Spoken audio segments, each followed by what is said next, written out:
Tremendous progress has been made. I became the first African American chairman of the board of directors.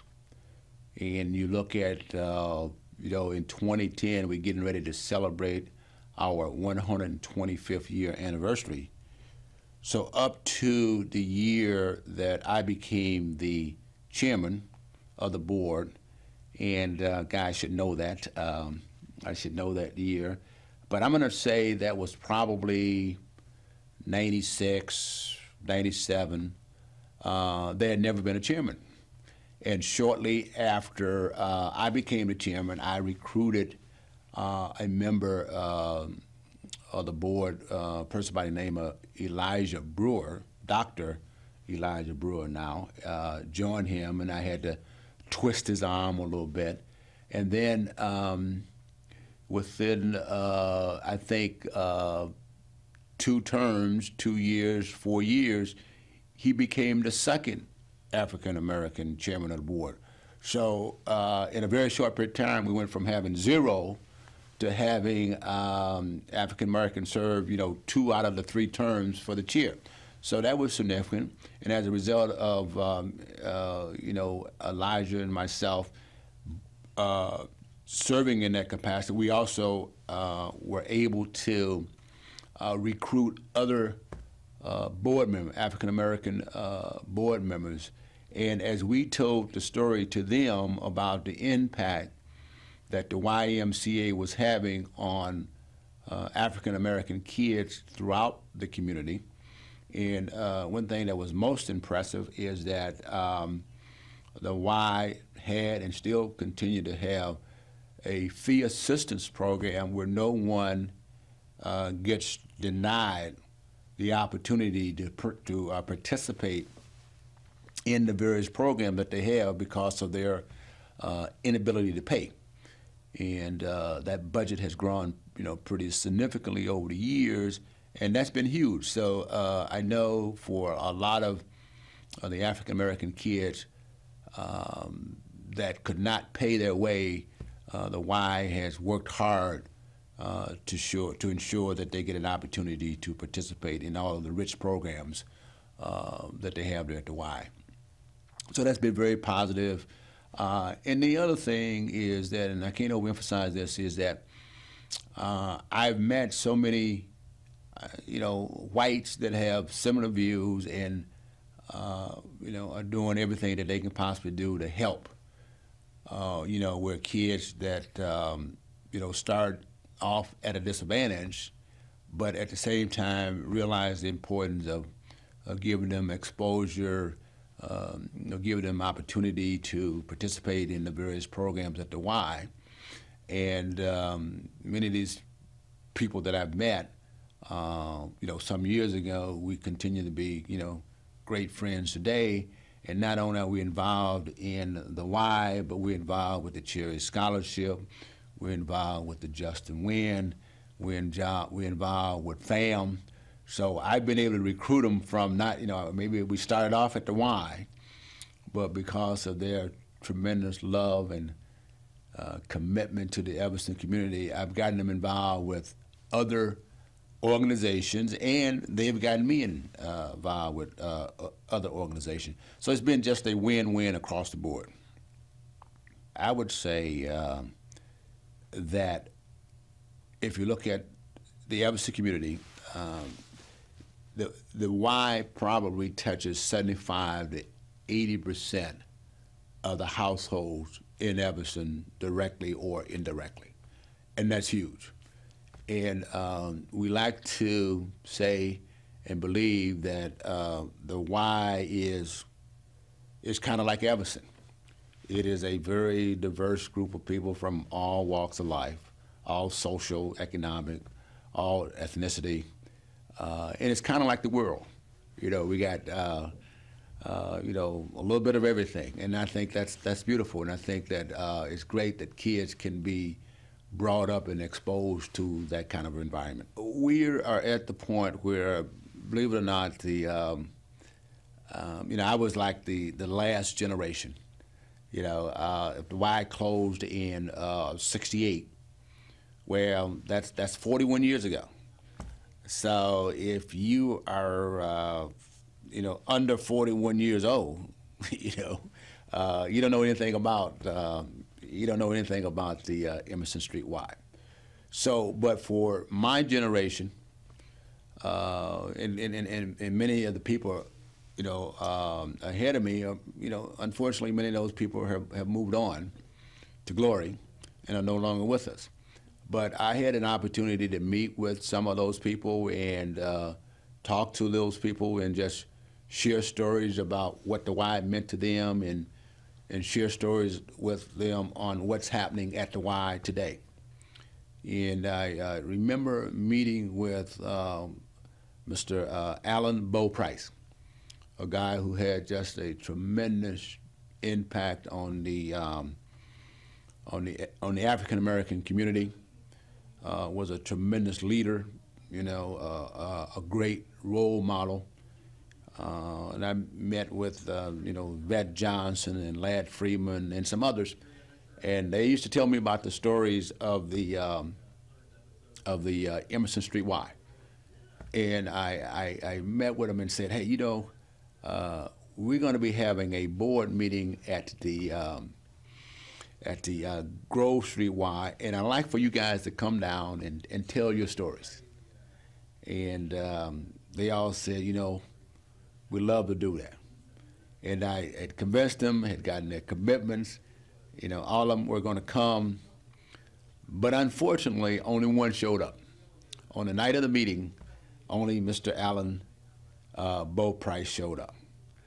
And the other one said, I thought I was there, but I just wasn't quite ready to, to march down and enter the Grove Street Y. So they missed out on that opportunity.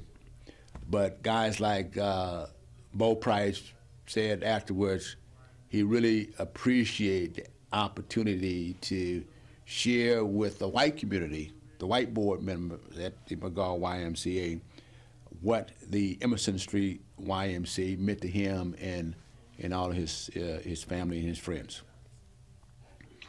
So we're making good progress there, and I'm in the process of as part of the 125th year anniversary.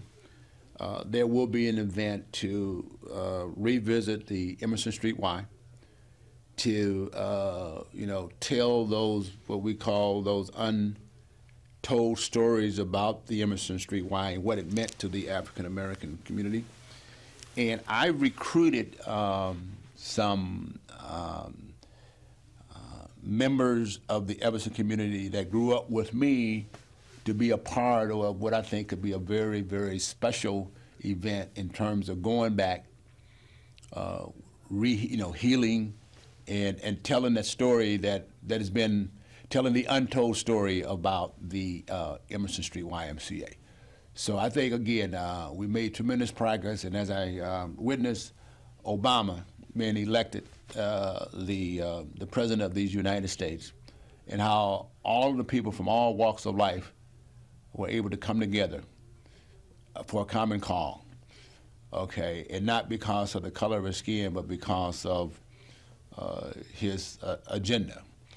Okay, I see that happening with the Emerson Street Y as we get ready to celebrate our 125th year anniversary. My vision is that we continue to celebrate the diversity in our community. We continue to value the differences, okay, and to be able to have the right to disagree, but at the same time, respect each other. And color, sex, ethnicity means absolutely nothing.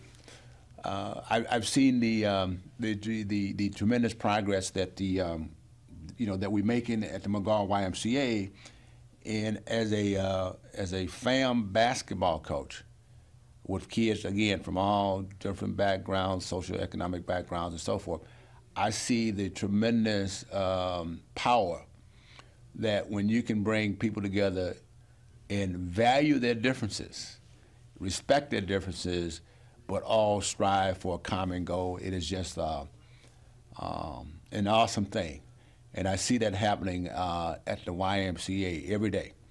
And as I move on, I like to see others, give back their talents, their gifts, their resources to keep that alive.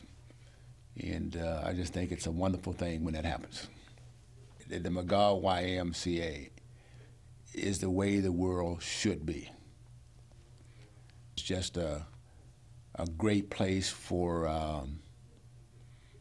our young people to flourish and learn how to work with and walk with and talk with people from all walks of life. I see the residents there, which is a huge part of what the Y is all about. And I see how so many of the young kids respect them. Don't look down on them, but respect them and understand what they may be going through. And I think that's awesome because as we journey down this road, we never know when any of us may fall. And it's often said, it's not whether or not you're going to fall, but when you fall, how do you get up? What do you do to get up and get going again? And that's the challenge. We've had some challenging times at the Y, but we've always gotten ourselves up and tried to do what is right for our entire community, not just one segment, but for our entire community. And that's what's so wonderful about working with the people of the McGaw YMCA. Well, it is strong because we've been fortunate, certainly since I've been involved with the Y, they have strong leadership, and it always starts at the top. Starts with the executive director. It starts with the board, and we have been able over the years recruit some really extraordinary board members, committed board members that want to see improvements in their community. And I am just absolutely amazed at the commitment level of so many of these board members. I mean, they not only give their time, their resources, their gifts, but they also support it financially. I had the pleasure, along with Mr. Dick Romano, to co-chair a capital campaign that ended up adding a new addition to the building there at Grove Street with a new gymnasium. And as I and Dick went out and solicited support, I was just absolutely amazed that people were so committed to supporting and doing whatever they could do to help that YMCA out. So it's been a combination of leadership, volunteers. I think the executive directors have done an outstanding job of hiring excellent staff that are also committed. And when you take the combination of excellent staff and excellent volunteers and committed volunteers, that's tough to beat.